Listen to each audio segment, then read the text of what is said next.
physician-computer company. PCC empowers independent pediatricians, streamlining daily operations and improving financial stability.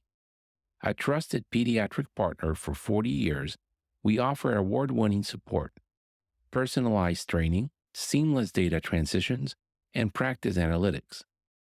With inclusive pricing, a lively peer community, and a free annual users conference, you can focus on what matters the most, your patients. Explore more at pcc.com.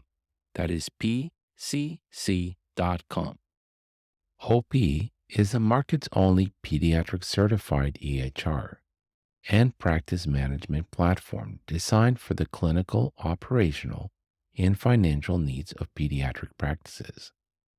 Committed to reducing the complexity of running a pediatric practice, OP offers services that independent pediatricians need to grow and easily manage their business.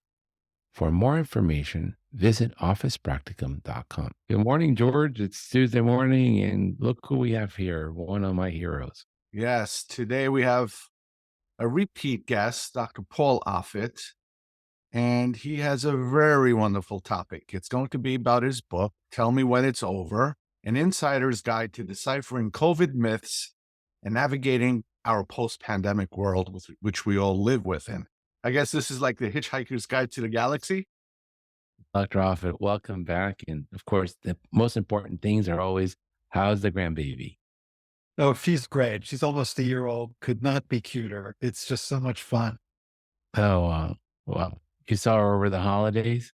Yeah, though she came down here a couple weeks ago. She's going to come back again for the birthday, which is coming up in February. Great Do you to see like, her. does she like the sand of the beach, or is she scared of the sand? My son was scared of the sand and the grass until he was like 2. He wouldn't put his feet down. No, we always an apple on it. She pretty much eats the sand off the beach, so she's not scared of it. And have you recovered from the Eagles implosion? No, I haven't. I've been a sports fan my whole life. I have never seen a team drop dead and as fast and hard as they did this year. They were 10-1, and then they just stopped playing. It's amazing. You know what they reminded me of? The PALS course, where they teach you that children can go, and then all of a sudden, all the systems go down and they crash. And you'd never want to see that happen. But that's what happened. That's what the Eagles did. They acted like a child in shock. Exactly. That's what happened. Yes. We have a new book coming out. When I say we, is you have a new book coming out, and we can't wait to read it. But before we get to the book, I want to touch on something that has been a great concern of yours, and it seems like, unfortunately, it's playing out. What's going on with the measles outbreak in the U.S. and the U.K.? What is happening? So let me put that in perspective. So the CDC, just about a week ago, put out an advisory to all basically healthcare professionals saying, be aware of the fact that there are measles outbreaks. So there have been outbreaks in Philadelphia that we had just a few weeks ago. Delaware and New Jersey in 2022, there was a big outbreak in Columbus, Ohio. So what's happening? Give me a few minutes. I'm going to answer this question. Let's go back to the beginning. The first vaccine was in 1963. The last best vaccine was in 68. But before those vaccines, to put this in perspective, every year there were 3 to 4 million cases of measles in this country. There were about 50,000 hospitalizations and 500 deaths.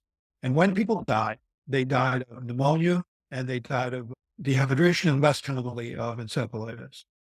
So now we had a vaccine. And then in 71, we combined that vaccine with the mumps and rubella vaccine. And we went from about 25 states with school vaccine mandates to 40. And the story here, I think the key to the whole story of measles is school mandate. So we went from 25 to 40 states that had school mandates. So it was good, but they weren't enforced. And so you had a huge outbreak in Alaska in 1976 where 7,500 unvaccinated children were not allowed back to school until they got vaccinated. They did, the outbreak ended. The following year, 77, Los Angeles County, 50,000 unvaccinated children were not allowed back into school until they got vaccinated. Because of that outbreak, they did, the outbreak ended. By 81, all 50 states had school vaccine mandates, because this is the key to the story. All 50 states. And the incidence dropped to about 80% of the number of cases compared to all. But one dose wasn't enough, as it turned out. One dose recommendation gave you about 93% protective efficacy. And then you saw between 89 and 91 in this country, we had 50,000 cases, 11,000 hospitalizations, and six deaths. In Philadelphia alone, 1991, we had 1,400 cases of measles and 9 deaths.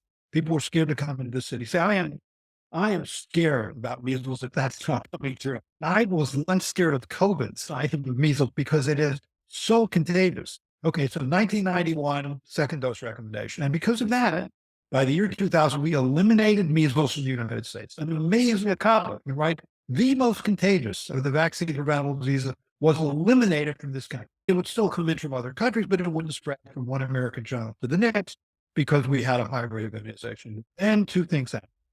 The second of which was more worrisome than the first. The first was Andrew Wakefield, who in 1998 published a paper claiming falsely that the measles and mumps rubella vaccine caused autism. That wasn't true. 18 studies showed that wasn't true. But the thing that's happening now is COVID. What COVID did was when we mandated COVID vaccine, when we made it so that people couldn't go to the bars they wanted to go to, or sporting events they wanted to go to, or religious services they wanted to go to, or children weren't able to go to school, or people weren't able to go to the universities. You couldn't even go to the beach. They cordoned off the Go to the beach. beach. The safest place that you could go walk, they cordoned it off with police tape. Do not enter, police tape. What nonsense. Only Chris Christie could go to the beach. So what ended up happening then was I think we leaned into this year libertarian left too. People were upset about it. And that sort of spilled over into mandates in general, including school mandates. So now you have a New York Times piece looking at a Kaiser Family Foundation polling showed that 35% of American parents don't think that there should be any school mandates. And you saw that publication by CDC in November of last year showing that the number of states where there's been 5% or greater of exemptions, philosophical exemption of vaccines is now at an all-time high. So I'm worried about this because if school mandates start to erode, measles will come back, get to 1,000 cases of measles a year, and you will start to see measles deaths again. And the problem there is that there's two types of vaccines for children, in my mind, right? So they're the ones that we not only vaccinate to protect them, but we vaccinate them to prevent epidemics in our communities. Measles is a perfect example. The hepatitis B, the HPV vaccines, they don't really spread in epidemics, but they protect you from horrendous diseases. And I think people don't, lack of trust in the physician community today and in the politicians is huge in the exam room. And people are no longer willing to take my advice. And they don't want to see these vaccines that don't prevent epidemics in school mandated anymore. Yeah, it used to be in the old days, you can tell them what they should get.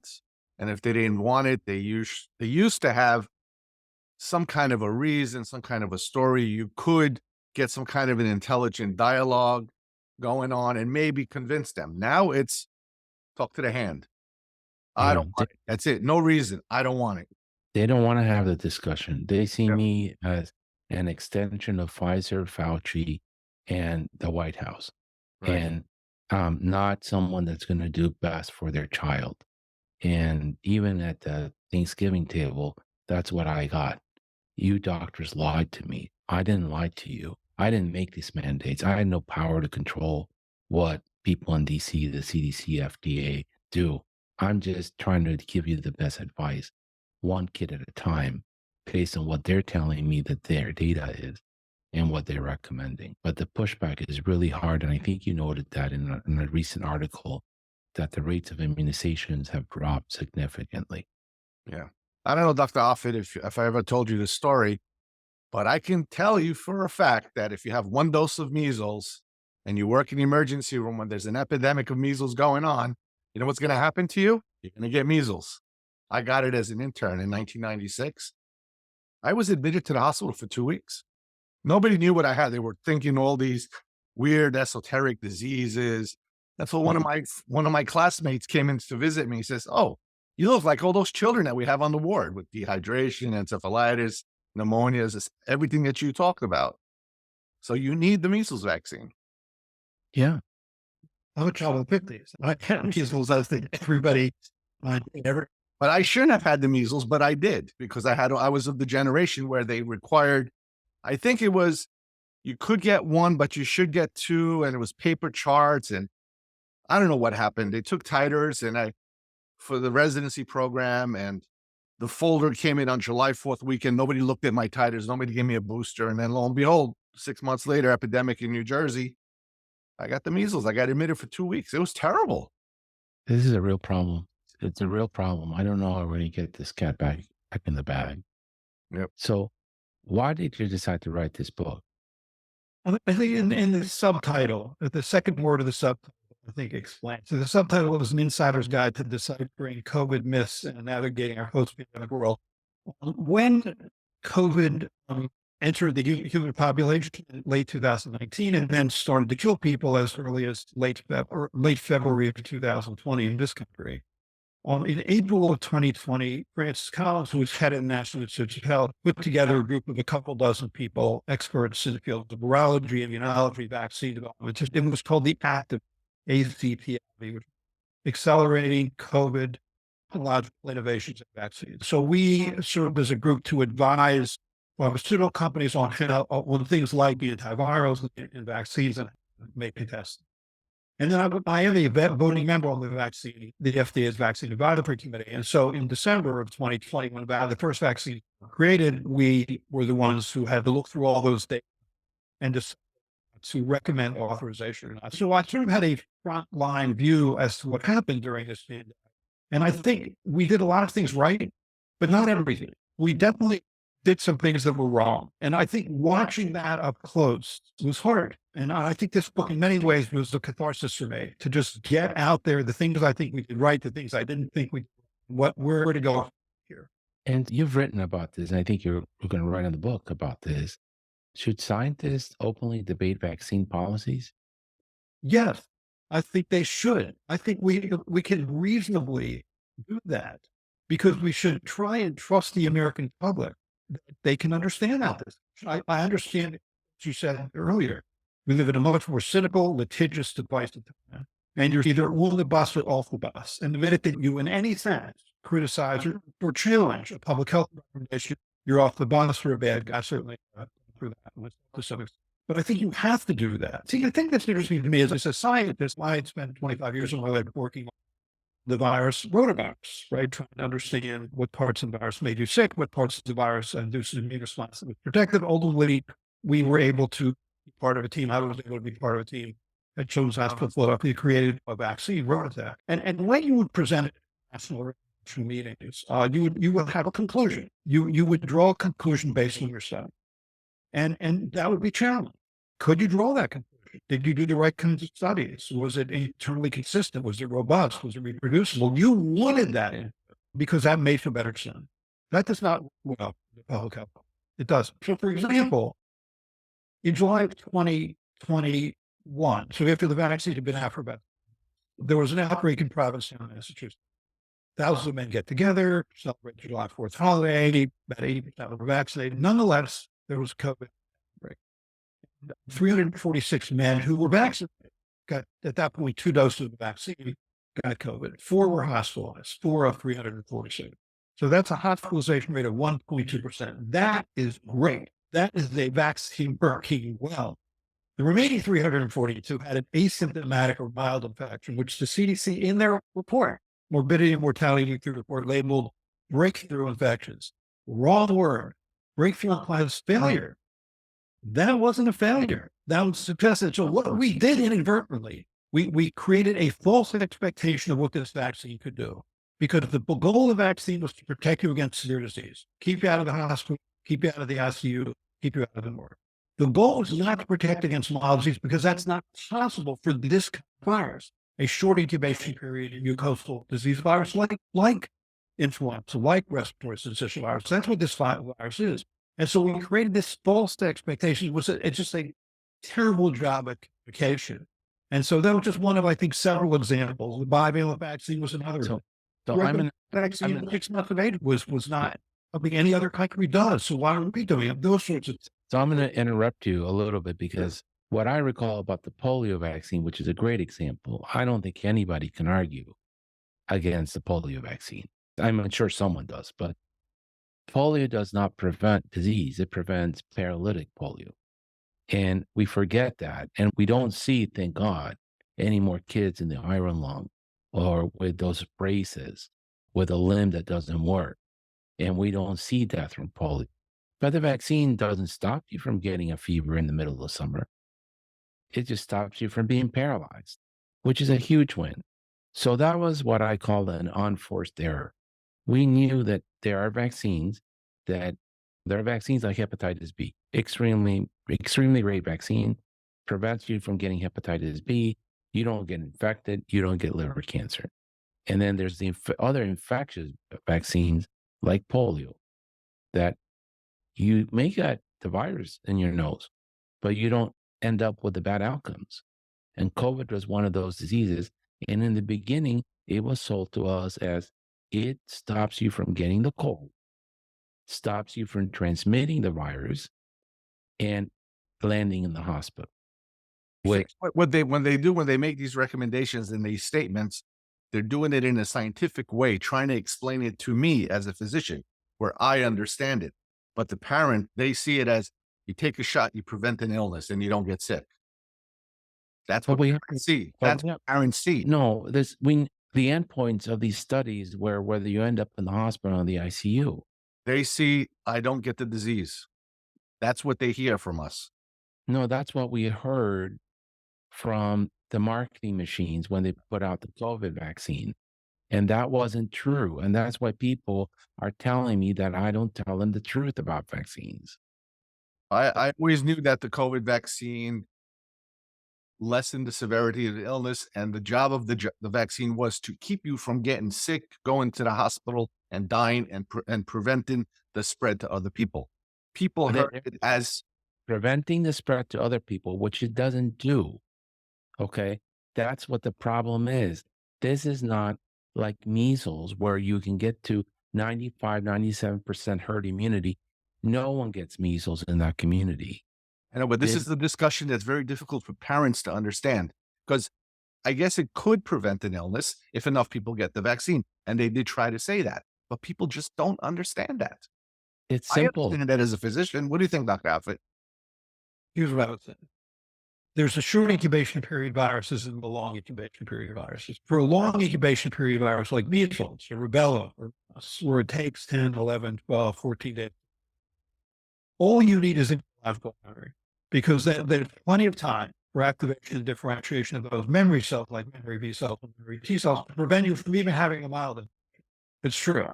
For these short incubation period diseases, remembering that antibodies in your circulation will only last 4 to 6 months before they'll.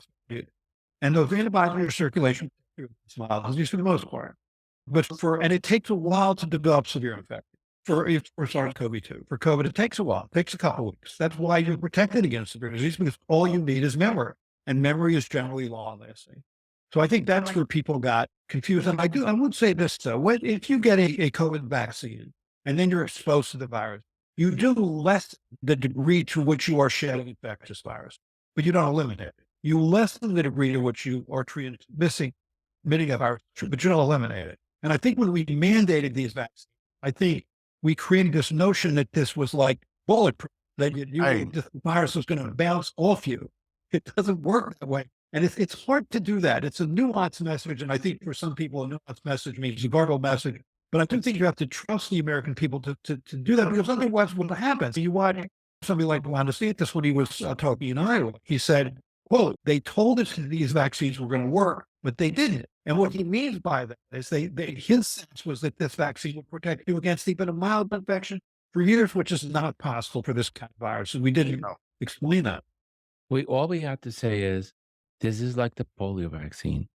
It doesn't really matter. You get a little fever in the summer. You're not going to end up with a kid who's paralyzed in an ICU. That we have been doing since the 1950s, and the parents understand it. That's it. It's a very simple message.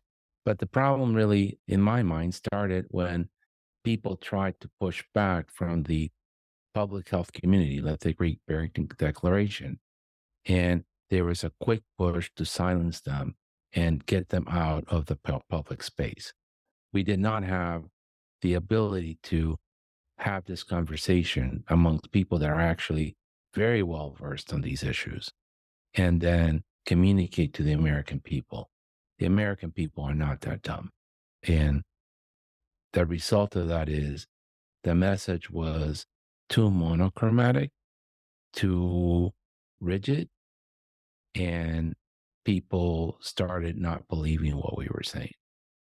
And when I say we are, because we all got lumped in with the same, whatever, whoever was in the White House, whoever was in charge of the policy, we are all subservient to them. And we don't have independent minds that think independently according to the population right now. That hurts my ability to persuade people to do the right thing in the exam room.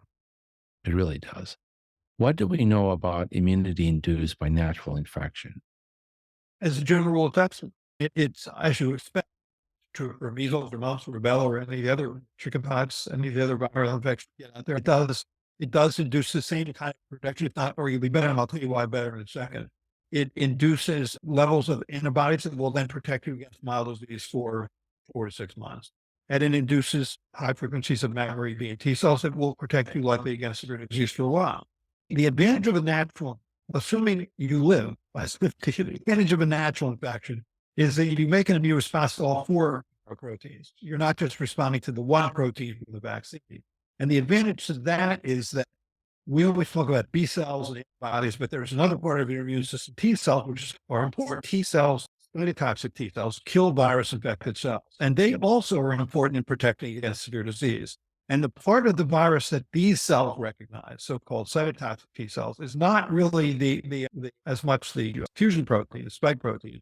It's another protein called the nuclear protein. And that protein is really conserved from the original strain, the ancestral strain or Wuhan 1 strain, up to the current strain, the N1 strain. That protein remains invariant. That's why even if you were just immunized with the Wuhan 1 strain, you got, say, 2 or 3 doses of the Wuhan 1 strain, you're still for the most part protected against severe disease, assuming you're a relatively healthy younger person, because you have those frequencies, high frequencies of memory T cells directed against a conserved region of the virus. And I'm on the FDA's Vaccine Advisory Committee, and we always, every meeting say, let's talk about T cells. Let's have T cell biologists also present, because all we ever talk about are antibodies, and that's just one part of this.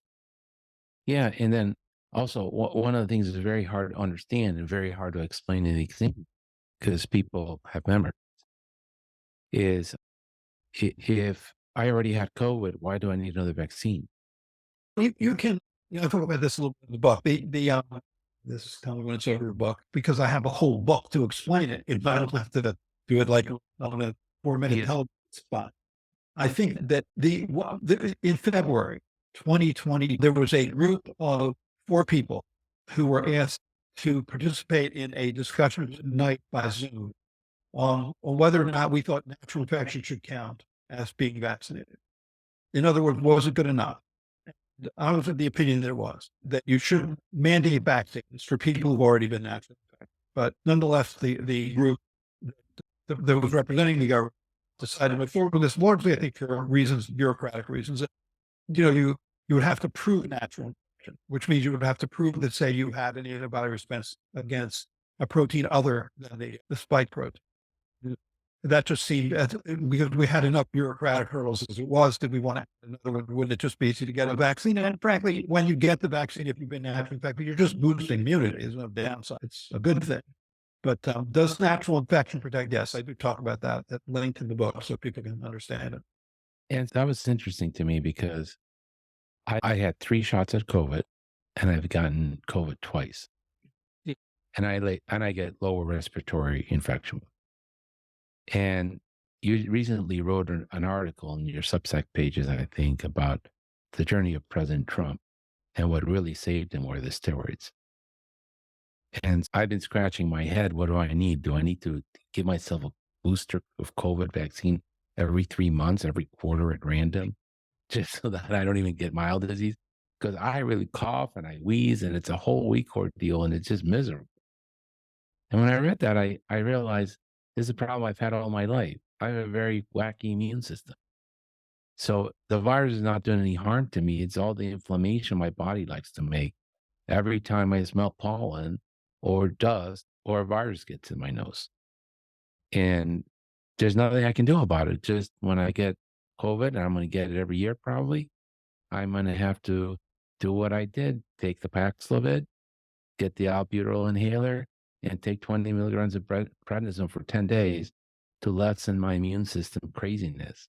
Sounds So like you that, have asthma with the viral superinfection and so forth, yeah, which triggering is, asthma. but it's horrible. But the vaccine is working. I honestly believe that without the vaccine, had I gotten COVID, I would end up in the ICU for 6 weeks in diapers and then off to a nursing home to recover my muscle mass. And I I told my dad this, and I said, Dad, if I get COVID, I do not want to be intubated. Let me go. I don't want that. I don't want to be in a nursing home. And I'm a young guy, but it is it's without a vaccination, Yeah. with my reactive airway disease, it's a death sentence. Yeah. Yeah, completely. For one thing, you make the important point that there are two phases, which is the first phase is the viral replication. When giving in the first few days, when you take the antiviral, it's good because the virus is king at that point. Or monoclonal antibodies, I mean, the kinds of things that would work early in illness. But later in illness, when the second phase, when the virus replication is not as important and the immune response takes over, that's when it's like immunosuppressants for someone who's more severely ill. But it is tricky to take steroids in the first part of the illness because you're suppressing an important immune response. Then you have asthma, so it's a different story. But I think hopefully people are left with the notion they should take steroids in the first few days of illness because No. it's an important part of their immune response to put them over with the infection. And I don't think that's works for everybody, right? That works for me because I have that reactive airway disease and seasonal allergy. So I need more.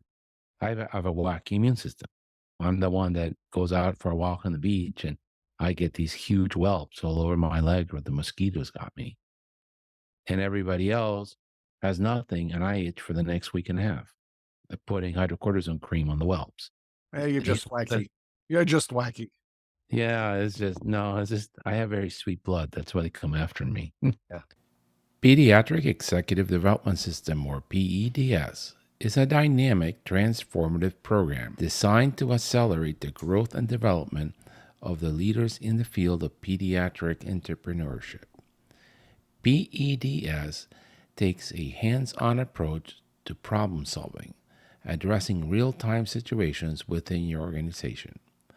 More than a theoretical course, it is a practical platform that accelerates learning. Look at our link on the show notes for more information. Tell Me When It's Over, an insider's guide to deciphering COVID myths and navigating our post-pandemic world by Dr. Paul Offit.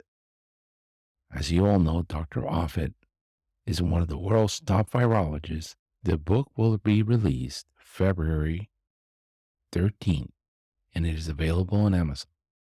You can find a link to buy the book on the show notes. And then boosters. Does everybody need a booster every 3 months, once a year, maybe never?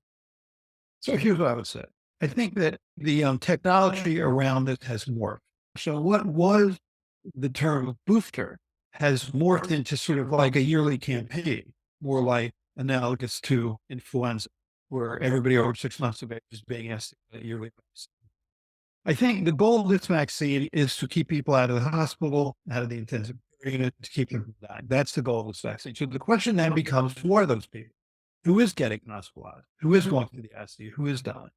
And generally, they fall into high-risk groups, like people who have comorbidities, like chronic lung disease, like heart disease, diabetes, obesity, people who are pregnant, people who are immune compromised, and people who are older, and by older, older. As Rochelle Walensky, when she was the CDC director, said, I would argue here, we would argue people over 75. In England, studies show we're like over 80. So the older, and that's really another way of saying immune compromised. When really older, you're just not making it. But if you respond, my mother's 95, she got a booster dose of COVID. I don't think that was doing much to her. And I think were she to be exposed to the virus and develop resistant Paxlovid would be much more likely to save her life than any booster that she got. So I think that what we did in this country was we recommended that everybody over 6 months get this updated vaccine, likening it back to flu.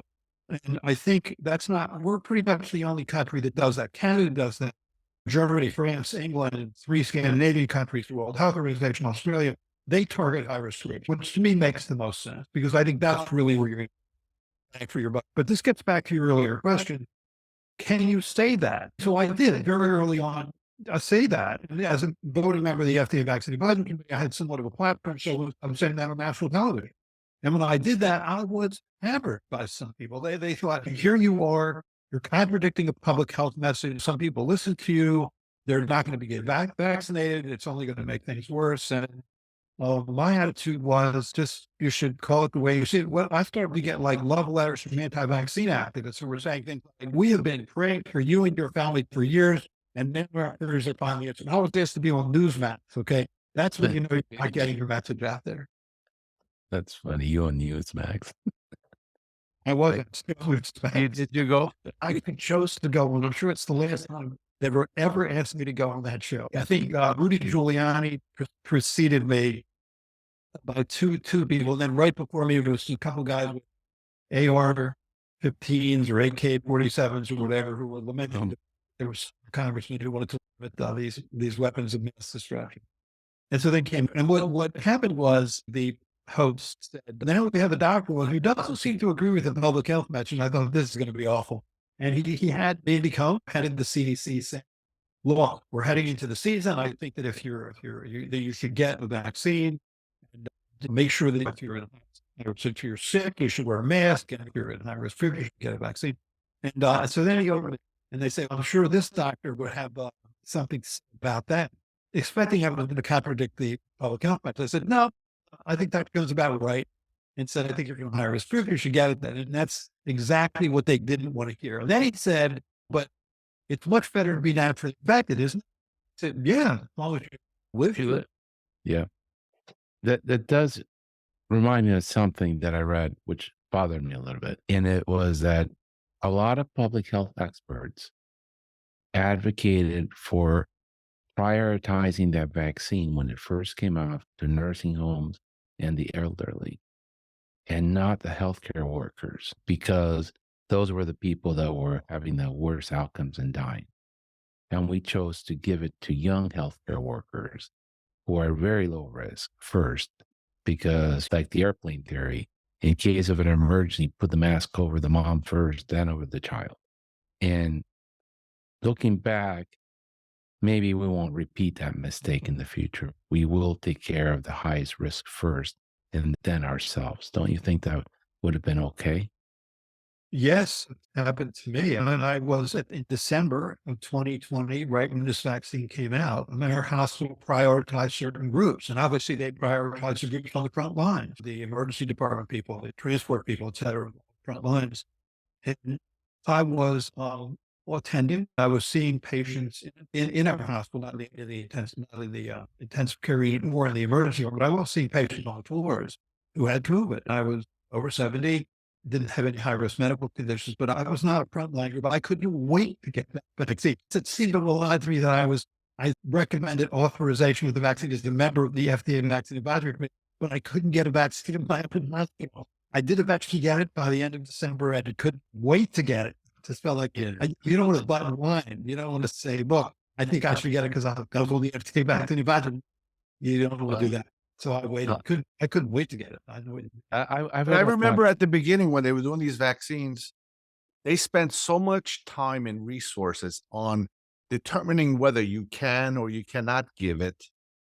And so many vaccines were wasted because they'd sit on their shelf or they'd open them up and they expired for fear of giving it to the wrong person, instead of just banging them out and just giving it to everybody. Even out hospitals, they would like make a whole big, with 1 million people and processes to give out 100 vaccines. We started giving the vaccines much later in our office. We used to bang out 300 on a Sunday afternoon. Yeah, let me just say this. I think there's a lot we did right and a lot we did wrong. It's always easy in retrospect. The book I talk about things we did right and wrong, and I keep offering that caveat. It's always easy. I can promise you, no one who commented on this virus and no one who commented this disease at some point was always wrong. All of us at one point something was wrong. I feel sorry for Dr. Fauci, who was really the voice many of the public health community, because there were some things he said earlier that did now being proven to be right. It didn't then mean that you can't trust anything he said. It didn't mean that at all. It just meant that you learn as you go. I think people are intolerant of that learning curve. I know you're good friends with Dr. Fauci, and I used to be an admirer of Dr. Fauci and Dr. Pizzo. People forget that Dr. Pizzo, I never met him. I just read his papers, and George gets excited about rock bands. I get excited about infectious disease people. And I just read his papers and the work he did at NIH to stop infection in the cancer patients, probably responsible for a great majority of the success in cancer therapy today. So before I started pediatrics, the death rate for ALL was 85%. When I was a resident in the late 80s, it was 50%. And today, the survival rate's 85%. And a lot of that has to do with the way that we intervene quickly with infections in kids who are immunosuppressed during treatment for cancer. But when you say things like, yeah, and this is a quote of Fauci in the Wall Street Journal. Yeah, I knew that the vaccine mandates for COVID could, could increase vaccine hesitance, but the whole point of it is to make it really difficult for people not to get the vaccine. And you say that out loud as a leader of not only physicians, but also as a public health leader and as part of the government. That really, I know he's not perfect, but that really should have never been said. Yeah, I think I don't know if you saw a recent interview with Francis Collins, who was head of the NIH, it's not, but he pretty much said what he said, not criticizing Dr. Fauci specifically, but that we as a public health community were focused solely on the public health. And so you can understand it at some level. In 2020, you'd have 2,000 people dying a day, 3,000 people dying. Hospitals were overburdened. They couldn't take care of it. They should take care of it because we were so overburdened. And then we would admit patients had chosen not to be vaccinated and were admitting them to the ICU. It was overwhelming and awful to watch, especially in the pediatric world. So I understand it, but should we have closed schools? Probably not. Should we have been this heavy-handed with regard to mandates? And I'll tell you, I was at when Rosalynn Carter died, I was just coming to her memorial service at the Grace Memorial Church, and I sat next to a prominent public health official who, God name. But what she said to me was, I think in retrospect, we probably should do the vaccines. And although that no doubt would mean that more people died, it was her concern, the effects on that, on business, on school-aged children, and now on the general pushback on all school mandates may have done more harm than good. I do get that, but again, it's always easy in retrospect. Okay. So I preface this by I always admired these guys. And I was trained in Costa Rica and then in Michigan and then in Chicago. And it would be a lot easier. And I was so terrible that as an intern in Morning Report, the attending would just say, be quiet. And then she'd say, okay, now you can rant. And my rants were about the use of ceftriaxone in the emergency room. It seemed like they gave it out like vitamin D or vitamin B12 shots for the elderly. And can't they think? The kids just got a fever.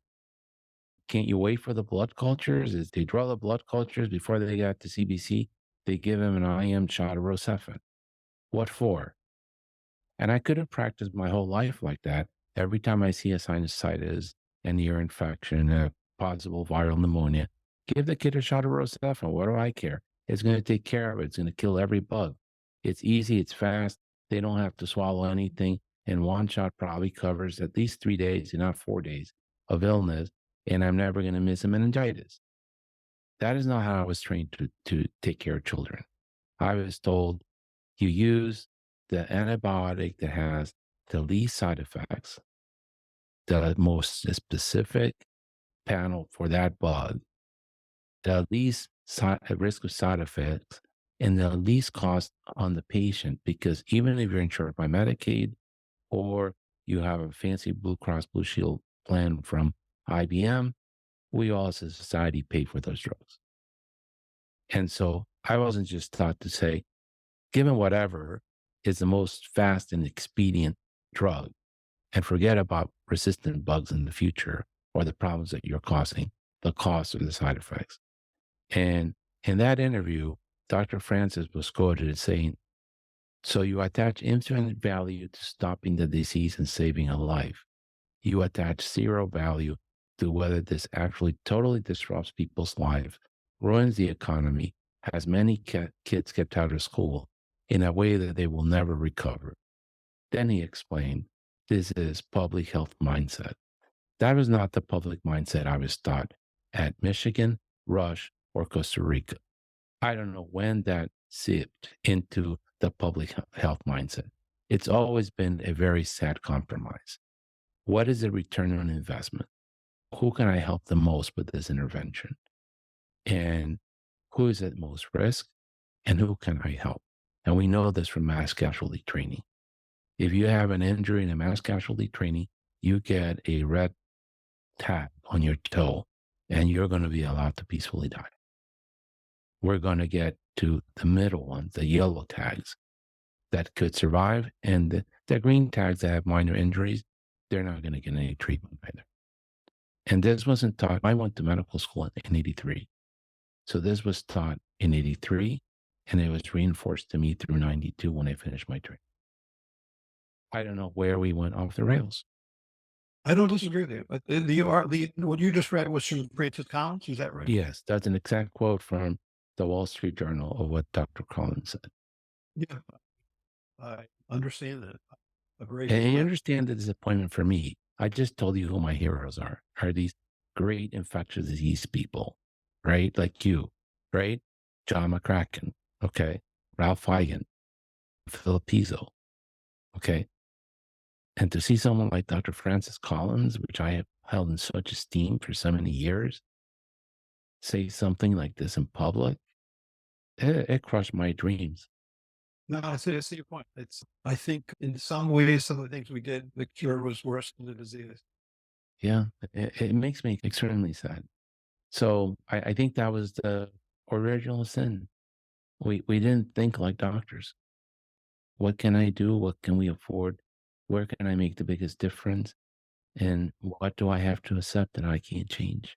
I see a lot of children and their parents are physicians. And I saw a patient and the father's wearing a jacket from one of the big hospital systems. And I had asked him, so how is life in the emergency room? He said to me, and it was very sad when I heard this, they took away my right to think like a physician. I go to work and they tell me how to how to practice medicine and what I should do today. That's Yeah. terrible. No, I think I still around and see patients, and what I find particularly frustrating is this sort of algorithmic thinking, Yeah. this pathway thinking, which takes the judgment to it. You'll see, I'll give you an example. There was a study recently, I think, out of Israel, where they looked at people who had complicated pneumonia, severe complicated pneumonia, ICU level. And what they did was the experimental group was treat them for 2 atripral days when they were no longer febrile, or let them do what they normally do, which is to treat for cell level of 7, typically, because bacteria apparently reproduce themselves based on the lunar month, 7 days, 14 days, 21 days. And so what they found, there was no difference.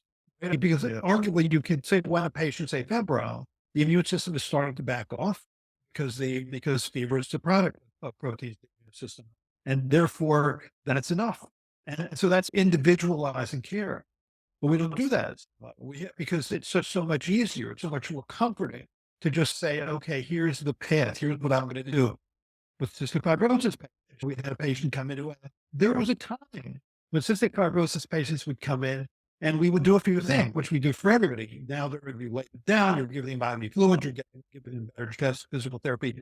Do that, plus or not, antibiotics. We actually did those studies to show that antibiotics made a difference in some others. And there was a child who came in fairly mild, did well, and nonetheless, only treated for 14 days. Why 14 days? That's not 12 days, not 11 days. Like this multiple of 7, which we're married to, because although bacteria don't reproduce themselves on the basis of underlying, we somehow think they do. So it's hard to watch. And I agree. You take the thinking out of it. You take the individual process out of it.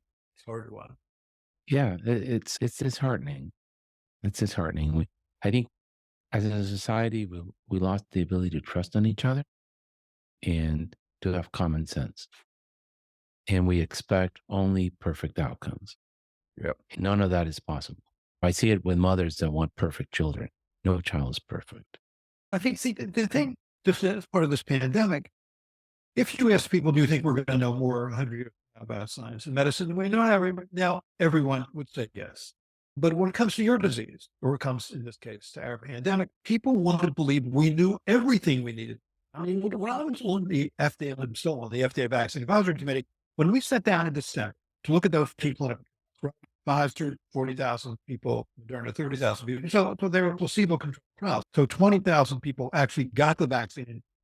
Pfizer was found 15,000. The majority trial, that's 35,000 people that had gotten an mRNA vaccine. Okay, now this is a novel pathogen, had unusual biological characteristics, unusual clinical characteristics, which we were trying to defeat with a technology, messenger RNA, with which we had no previous experience.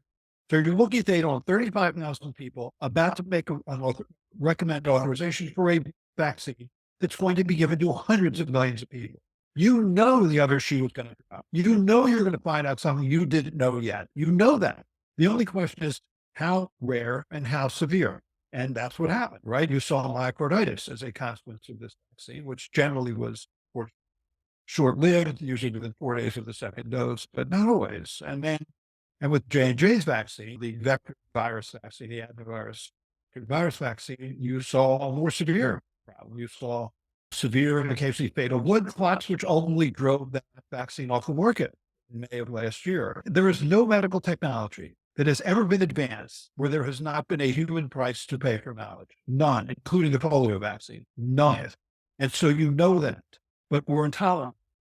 We just want to believe you know everything when you don't. And you can't. Well, I think every conversation needs to start with the fact that no matter all these miracles of science, because we really live in a great age of science, and we have great quality of life and longevity in Western societies in rich countries. But we all get sick and we all die. That's unlikely to change. And that's just the reality of life, and it isn't fair.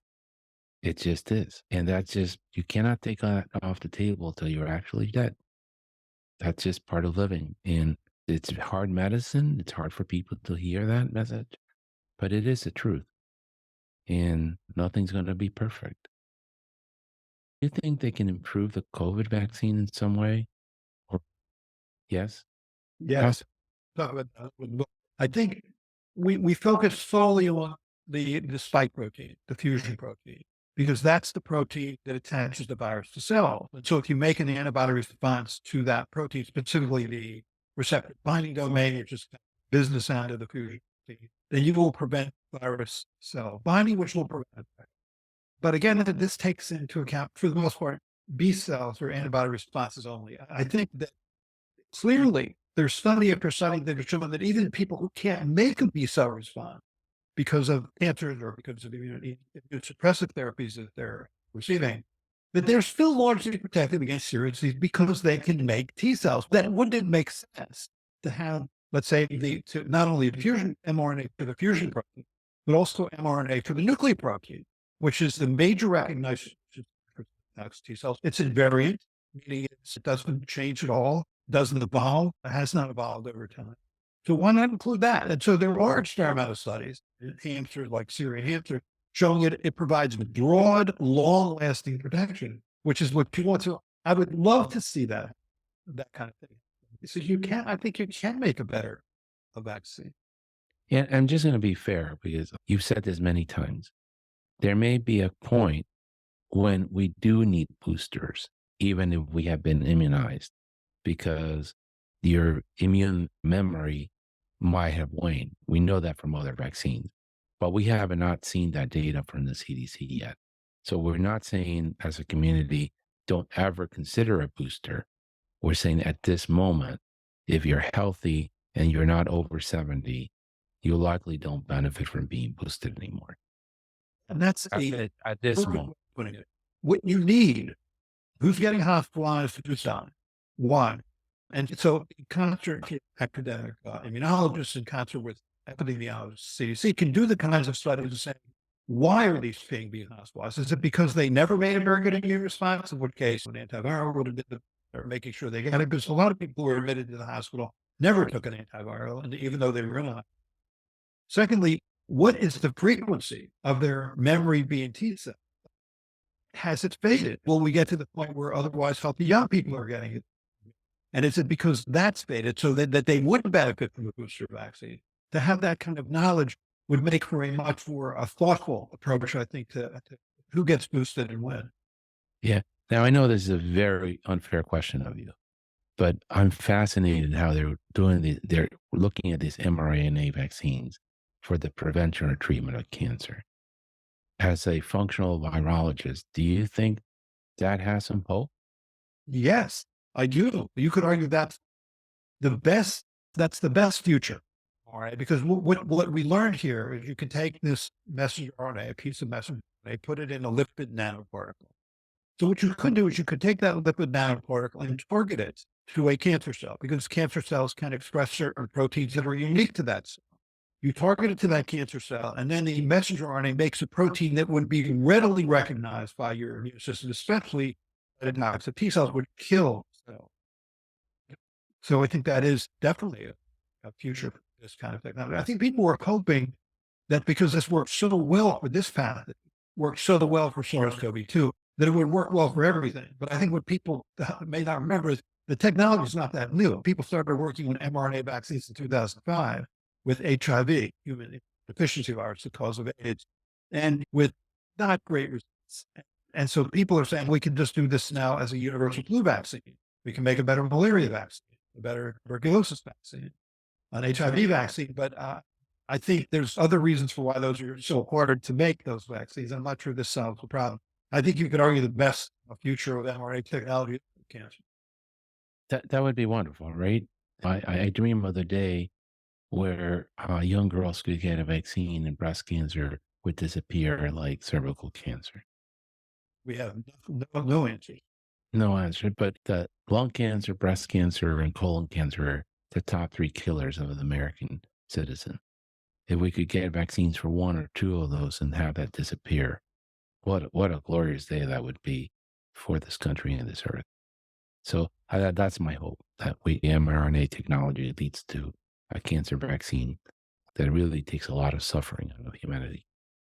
I'm going to just ask you one because we talked a lot about the unforced errors, breakthrough infections. We should never have said that. Stay 6 feet apart. That had no science behind it. Actually, the CDC wanted more than 6 feet, but we didn't have any studies at the time. 2 masks are better than none. Well, that's not true. We don't have any evidence that's true. It certainly an N95 mask is very efficacious when fitted properly in the right environment. But if you had used one like I've used one, I have to take it off every 30 minutes and go outside and breathe because I start feeling short of breath and sweating underneath. And it's not a comfortable thing. And most people are not going to wear that for 8 hours a day at work. School closures, though, that was a very difficult one. And I think it's caused a lot of harm. In retrospect, do you think, and I know where it came from, I have to preface it for those people who are not pediatricians. Every study in influenza clearly shows, please correct if I'm wrong on this, that children are the spreaders of influenza and children do get sick with influenza. So a very logical and effective strategy to stop a pandemic of influenza is to keep the kids out of school. Interestingly enough, and this gets in conspiracy theories, the Obama-Biden administration during the H1N1 pandemic did not shut schools down, even though we're only 2 months away from the vaccine being released in the market. There was a run on the bank as far as pediatric care because of that pandemic. Adults didn't get sick, and adults didn't die from the disease. Luckily, children didn't die; they just got sick, but they got better. So it was a reasonable thought at that point where we didn't know to say, there's another respiratory virus, maybe we should close schools to stop it from being released into the community, overwhelm our hospitals, and have a lot of sick kids. But that didn't turn out to be the case. And then we pushed even harder and we kept schools closed for a long time. No, it was an amazing year 2020. Because that's what we did. We closed schools, we restricted travel, we closed businesses, and we pretty much eliminated respiratory viruses in the United States. We saw virtually no influenza, virtually no respiratory syncytial virus. Think about, you could argue COVID, no doubt would have been much worse had we not done that. But again, what's the price that we had for that? It was a remarkable. I've been a private practicing, not private practicing, hospital-based pediatric infectious disease person for many decades. I have never seen anything like this, and we're always hammered with RSV in the winter, and not this that winter 2020, 2021, gone. Yeah. But the strategy was wrong. Closing the schools doesn't prevent the spread of COVID, nor does it protect the high risk people. But it's there was a study done in Japan years ago where, to make your point, that when they wanted to try and decrease deaths in the elderly, the best way was actually vaccinating children who were the source. Yes. And the children did pay a very high price for having missed those schools. Oh, they did. It was terrible. Now, the other thing that you talk about in the books is the vaccine adverse event reporting system and how it can be manipulated by people to misinform the public. I think I would have guessed, just put this in broader terms, when this virus entered this country, when it started killing people couldn't wait for there to be a vaccine. And so when the vaccine was available in December 2020, and we were vaccinating 1 million people a day, 2 million a day, 3 million a day. And then in April, May 2021, we hit a wall. 30%, 70% of the country was vaccinated, 30% wasn't, and didn't want to be. And the anti-vaccine movement really gained traction. The misinformation and disinformation movement in this country really gained traction. Vaccines became a dirty word, I think in part because of pushback on mandates, but just there had never been a politics to the anti-vaccine movement. On the left, it was all things natural, don't inoculate me with anything with a chemical name, sort of a manufactured residual, or buffering agent, or stabilizing agent, or an activating agent, or preservative, because I want to be natural. And on the right, it was libertarian, government off my back. It swung wildly to that side. If you lived in a county that was red, you were much more likely to be hospitalized and die from COVID than if you lived in a county that was blue.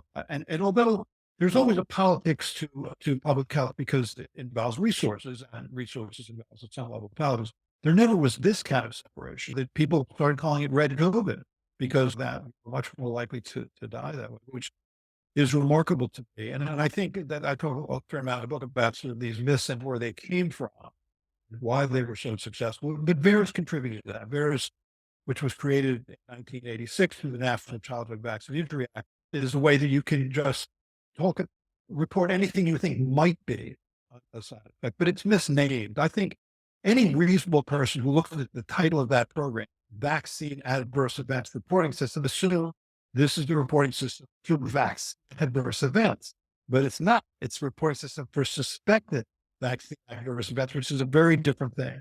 And I think we never communicated that. And people like Dr. Carlson would say, look, 3,300 people have died from COVID vaccine, according to this system. My favorite, though, is there's this physician in Portland, Oregon named Larry, to prove how this system is in no sense without anything, said that he had gotten the vaccine and that he turned into the Incredible Hulk. And that's even appeared in the system. There's no screening. That reminds me of the FDA, because I used to read the package inserts before I prescribe things. I don't do it anymore. But there's a medicine for asthma called Singular. And in the package insert, it said something like 4% of patients that took Singular for asthma developed ear infections. And I just thought it was the most ridiculous statement from the government that you would ever find. We know how ear infections are caused. It's the bacteria. The fact that you have asthma, you probably have rhinitis at the same time. And there is no causality between Singular and ear infections. But they still get in the package insert as a side effect of the medication. And I was like, why do they do that? Because the rules make them do it. It's a failure alarm. In other words, if you do a prospective placebo-controlled trial, if the side effect is reported in the same amount in the placebo group as in the vaccine group, it still ends up in the package insert. Yeah, it's just a rule. But you're right not to read them. It's a legal communication document, much more than it is a medical communication document. Yes. The way it's misleading. But unfortunately, the parents get the package insert, and then they read and they're like, "I don't wanna give my asthmatic kid a medicine that will cause an ear infection." And that's just we can't change that. It's just the laws. But it's funny. You have to take everything with a grain of salt. What do you think we could do to regain the trust of our patients so that without mandates, I'm not saying all mandates are wrong. I think those highly contagious viruses need mandates. There's no other way around. But what can we do to get people to trust us back in the exam room that I am not an agent of Pfizer or whoever's in the current White House? I really look after your kid's best interest, and I want to do what's best for him or her with what I know today, which may be totally wrong. It's a very distrustful time. People have the polls that have been done looking at how much you trust, say, the CDC or you trust the FDA, have shown that there's a dramatic reduction in trust. And I think it is it's the culture. I think it is a cynical, litigious, divisive culture. I think you get elected. Being divisive. I think it's amazing to me that you'll have representatives, congressional representatives, using wifely terms like deep state, that there is this conspiracy out there to do you harm, that there are deep forces out there that mean to do you harm without ever specifically talking about them, just throwing them out there as possible. And so conspiracy has become part of the mainstream. There's, of Yeah. course, there are dark forces out there that mean to do you harm. And so how do you fight that? I think all you can do is try and get good information out there to talk about what you know and things you don't know. I think that's what frustrated me a little bit about this, and I talk about this as a book a little, is the bivalent vaccine is a perfect example. It wasn't a terrible idea. Omicron had come into this country, the so-called BA1 strain. It was immune evasive. The strain that we were using, the Wuhan was, it really wasn't thought to do a good job at inducing antibodies, although it's C cell. And so we thought, okay, let's give a half dose of Wuhan, a half dose of the Omicron, which ended up being BA4, BA5. That was no better than what we had. It wasn't. The immunological study showed that it wasn't better. The clinical study showed that it wasn't better. Nonetheless, you had public health officials saying you need to get this vaccine because it was better. And I called them and said, look, it's boosters boost. This is definitely of value to people who are in high risk groups. Don't say it's better because it's not better. And I ended up being with CNN, actually, because I'd written a perspective piece in the New England Journal of Medicine saying that, which means that I'm not the only one who thought it, because they would never accept it for publication unless it was reviewed and felt to be consistent with the data. And it appeared in the same issue as two studies, one from Columbia, one from Harvard, showing that immunologically it wasn't any better. It wasn't any worse. Boosted, it wasn't better. So it wasn't a bad idea. It just didn't have to be true. And so I remember it was Pamela Brown, who actually had a clip from Ashish Jha, who was a great guy. I really liked Ashish Jha. He was head of the coronavirus response team for the White House, saying, need to get this, it's better. And so she shows that clip, and she looks at Page. Yeah, I'm on old Zoom, like on the video, and she said, was he wrong? This is not the question you want to answer. You don't want to say anything about him. It doesn't have anything to do with him. You don't want anything that more than has to do with what I have to say. It's about the data. So I said, look, there's two studies just published in the Journal of Medicine that show this is worse, but better. And you feel terrible about that. And I got a lot of negative email from people, including people in the public health community, who said, you just can't predict the public health message. Of course you can. I think it's important to. I think it's important to hold everybody's feet to the fire. It's okay not to be right. It's okay not to get it right the first time. That's okay. It's expected. And I think at some level you do gain trust if you say, look, here's what we know, here's what we don't know, here's what we got wrong, and here's what we can do better at. Because it's a human endeavor, and human endeavors are invariably flawed. Yeah. Unfortunately, I think the more forgiving of these conspiracy theories is they always feared the government was going to overstep at any opportunity that they get to overstep, because that's the nature of government. It's also the nature of religion. It's just when somebody's in charge of a large group of people, you get some leaders that are phenomenal, you get some leaders that are mediocre, and you get some leaders that are evil. And you don't know till they'll do something that's evil. And so I think the school closures, the aggressive mandates with science just triggered all these people that were like, the secret sauce that makes America great is our freedom to disagree, our freedom to do what we want with our bodies within reason, and not allowing the government to ever get so big that they take those freedoms away. And the school closures and the mandates, it wasn't even just the governments. We've talked about this before, asking healthy 18-year-old boys to have 2, 3, 4, 5 shots of COVID in order to attend college. That's nonsense. There's no science behind that. I agree. I wrote a Substack about exactly that. I didn't understand university mandates at that far into the pandemic. It didn't make sense. I agree with you. And I think that's what triggered these people, the reasonable ones, not the extreme ones, but the reasonable ones were like, this, there has to be limits on government for things to be good. Yeah. And they weren't. The young Um, adults I've seen in the office, when there were no mandates, they would come in, they would get their vaccines, and they would be happy. Everybody was happy. Where? It's when they had the mandate. Yeah. Now, last time you were on the podcast, you had the David Letterman impersonation. And now, what are the top takeaways to stop further spread? Well, so right now, if you define pandemic as something that changes the way we live, work, or play, the pandemic's over. We go back, they're doing everything we normally do. You go to a Sixers game, there's 20,000 people, maskless screaming in the, it's in the winter. Pandemic, as far as if you have that definition. But the viruses, if this virus is going to circulate for years, if not decades longer. So what to do? I guess here's what I would say. Just one practical piece of advice. I know we're at the end of your time, but here's my practical piece of advice. If you are in a high risk group and you have respiratory symptoms, test yourself. And if you're positive for COVID, take Paxlovid early, because I think it is an underutilized drug. And I think that the notion of Paxlovid rebound is wrong. It was COVID rebound. There is no such thing as COVID as Paxlovid rebound. It's not a thing. It's like the Eagles defense. It's not a thing. And if you're, however, if you're not in a high risk group, I don't think you have to test yourself, but assume that you have or respiratory syncytial virus or influenza or COVID or even metapneumovirus or parainfluenza virus or any other monopoly of winter respiratory viruses that still cause people to be hospitalized and still cause people to die. And if you can stay home, if you can't stay home, wear a mask is what I would say. It's a practical way to try and stop spread, because what I often hear from friends is like, I have a respiratory infection. My child has respiratory infection, but it's not COVID. So now I can go out and do what I normally do. Send my child to school with a respiratory infection because it's not COVID. Still, I think this presenteeism is what we say. Where can the audience find your book?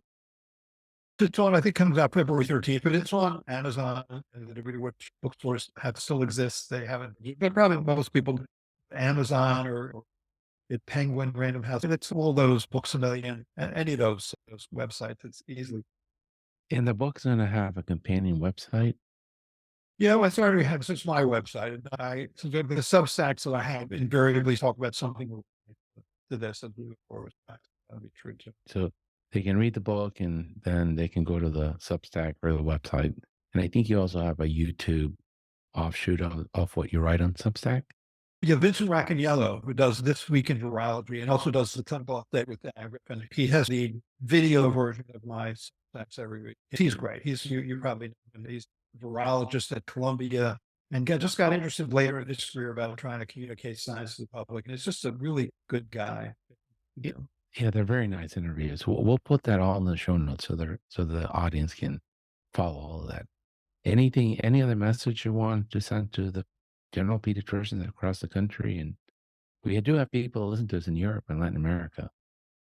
Yeah, no, I think I hang in there. I think that you have especially been on the front lines. I've been on the back lines. So I think I have an enormous amount of respect for those people on the front lines who had to do. This was one rough 4 years, and I think we have emerged from with a high level of population. But I think we shouldn't get complacent that this virus is going away. To put it in perspective, this was an animal to human spillover event that occurred in the western section of the Hunan seafood market at the end of 2019. And we have 4 strains of human coronavirus that circulate that were all animal to human spillover.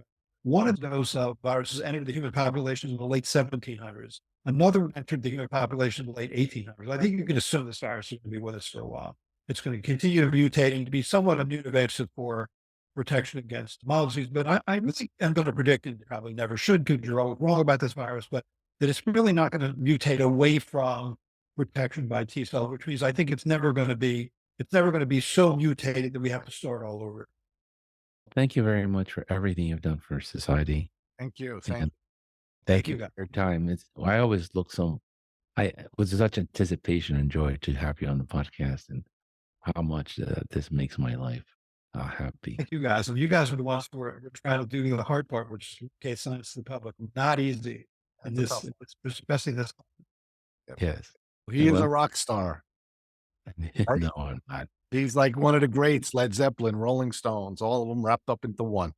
Oh, you mean Dr. Offit? Yes. Yes, yes, yes. No, Yes, yes. no. Not you. Not you. I thought you were going again that I'm famous. No, not you, Dr. That's Offit. not- Thank you. Thank you so much for your time.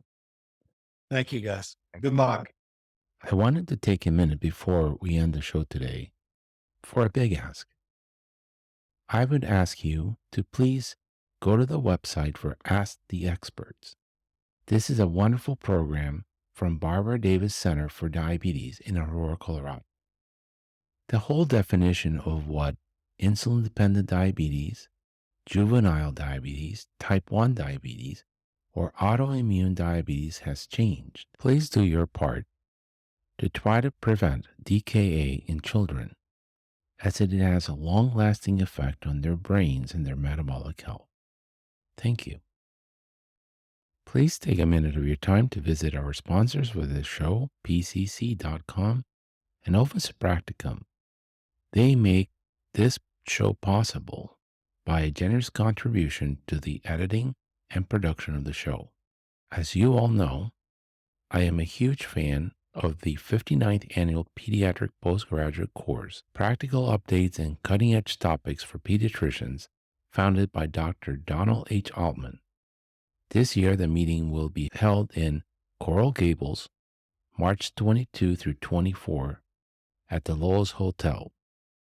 Make sure to visit their website and register and see Dr. Rogo and I at the CME. Thank you for listening.